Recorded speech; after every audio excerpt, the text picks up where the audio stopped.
Greetings and welcome back to Frickin' Lantern. I have good news and bad news for all of you. Bad news is I've gotten into a tremendous amount of debt, but the good news is I'm no longer homeless. That's right, patrons, we have a tavern of our very own now, and a proper inn, with plenty of on-site protection. Why don't I give you all a tour of the property? This is New Garden Inn, an alternate build of the 31120 Creator 3-in-1 Castle. This build was not designed by LEGO, but rather by Knuckle on Rebreakable. You can buy instructions for just $5, and it's well worth every penny. Based on set 6067 Garden Inn, the new Garden Inn is dialed up to 11, and it only cost me an arm and a leg. With 5 times the piece count of the original, this build really shines in detail and diverse features. Let's start at the inn itself, a small, 2-story yellow and blue Tudor. Outside the walls is a market stall with a red and maroon awning. The shop is currently set up as a food stall, but it can be easily changed depending on which vendor comes into town. Next to it is an imposing brick-built door acting as a small gate with a pair of spikes on top. This detail reminds me a lot of games like The Witcher, or even the gate from Bree at the beginning of the Fellowship of the Ring. Beyond the gate is the inn itself. While it's a bit light on seating, the interior definitely makes up for it.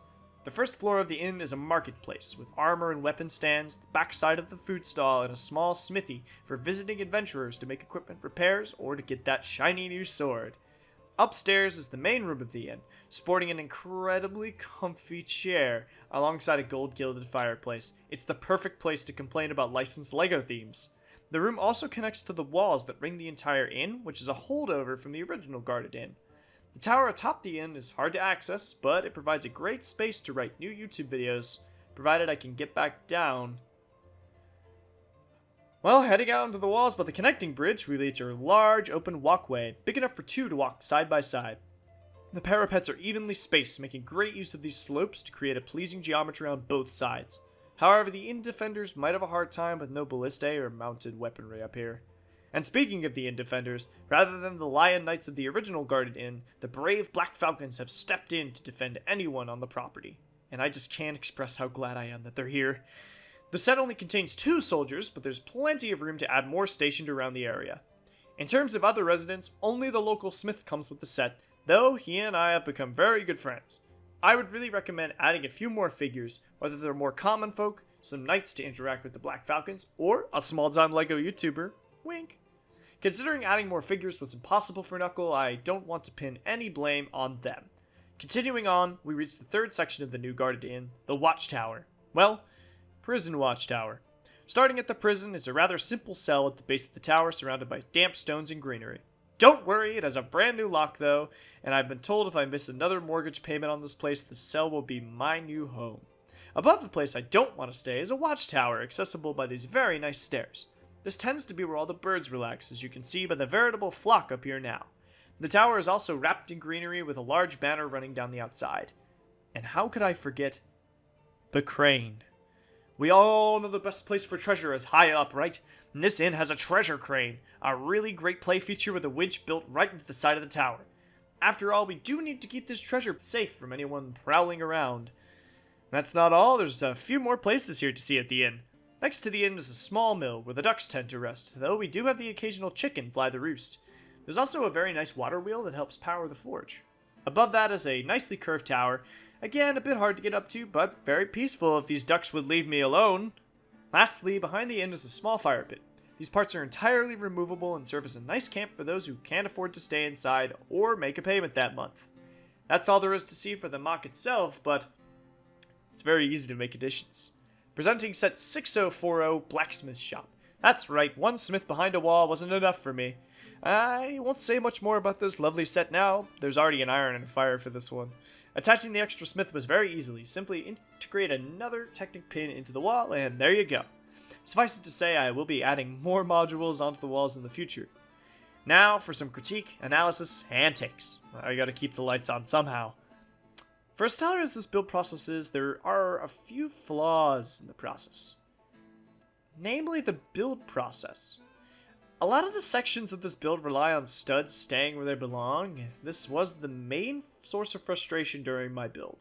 For example, take a look at the tower. The walls are stacked up on top of each other with these 1x4x4 bricks that aren't sturdy at all, and they love to wobble around all over the place. This section only multiplies as wobbly and loose sections are on to other wobbly and loose sections. The build is amazing, but the process came to feel more like work than play, which made me lose a bit of motivation when it came to continuing putting together more parts and pieces. One positive about the instructions were the photos included inside, which offer real images of what elements were supposed to look like when they were complete. The instructions were very clear for the most part. There were a few steps where another angle would have been easier to understand, but with over 300 steps, this build is certainly complicated at points.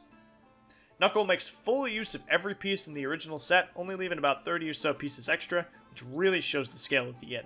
This place is huge. It's big enough to fit other sets inside, including these visiting members of the Wolf Pack. If only there were more Black Falcons here, laying siege to this inn would be a tall order. There were several other elements of this build that were quite flimsy too. Particularly at early steps, I had a lot of issues keeping the plates connected. And over time, connections would become more rigid, but when they were just being held together by 1 or 2 bricks, they would also just collapse.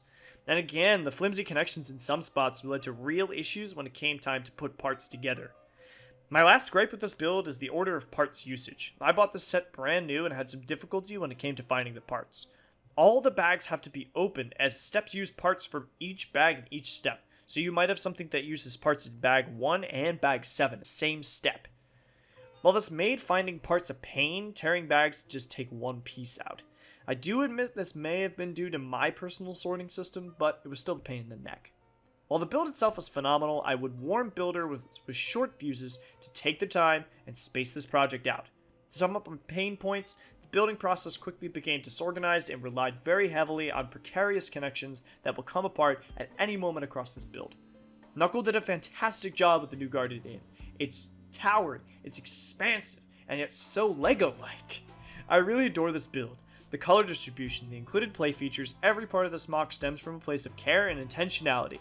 The new Guarded Inn is a terrific tribute to a classic set, but it suffers as a toy. This is something I've been running across, is that the building process of Lego has become very monotonous lately. I still love the sets, don't get me wrong. To me, high piece counts doesn't always mean high quality. I think that earlier designers understood the value of simplicity when it came to builds. While newer sets are stunning, the complexity and sheer quality of pieces can overwhelm the joy of just clicking parts together. Sometimes simpler is just a little bit better. Knuckle created an incredible model, but I'm not sure that the new Guarded Inn could ever sit on a store shelf next to the original castle. There's an inherent amount of frustration that goes into this build. While it greatly increased my satisfaction seeing it completed, I can't deny that my building experience wasn't soured by frustration.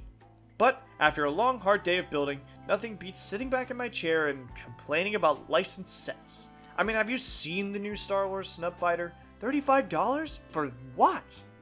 All that being said, if you have any thoughts on New Guarded Inn, suggestions for other alternate builds, or anything else to let me know, please go down in the comments and give me a shout. Thank you as always, patrons and friends, for joining me at Frickin' Lantern. If you feel I've earned it, please subscribe, give me a like, or just share the video with a friend.